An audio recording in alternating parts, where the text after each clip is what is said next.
మేము మా కుటుంబ సభ్యులతో పాటు దుర్వాసన దోమలు కూడా కలిపి ఉంటున్నామని, కష్టపడి సంపాదించుకున్న 5-10 పెద్ద ఆసుపత్రులకు వైద్యం కోసం ఇస్తున్నామని అక్కపల్లి గ్రామస్తులు ఆవేదన వ్యక్తం చేస్తున్నారు.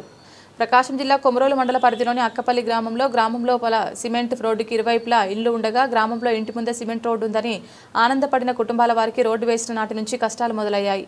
గతంలో రోడ్డు వేసిన కాంట్రాక్టర్ ఎత్తు తగ్గుల గురించి పెద్దగా తెలియక ఇళ్ల ముందే రోడ్డు తగ్గుగా వేయడంతో నీరు రోడ్డు మీద నిల్వ ఉంటున్నాయి. వర్షాలు పడ్డాయంటే అటువైపుగా వెళ్లే వారికి నరకమే. ఈ రోడ్డుకు ఇరువైపులా ఉన్న ఇళ్లవారు దోమలు దుర్వాసన భరించలేక, చిన్న పిల్లలను దోమల నుండి కాపాడుకోలేక తీవ్ర అవస్థలు పడుతూ పిల్లలకు జ్వరాలు వస్తే ఇతర ప్రాంత ఆసుపత్రులకు వెళ్లి వేల రూపాయలు ఖర్చు పెట్టుకుంటున్నారు.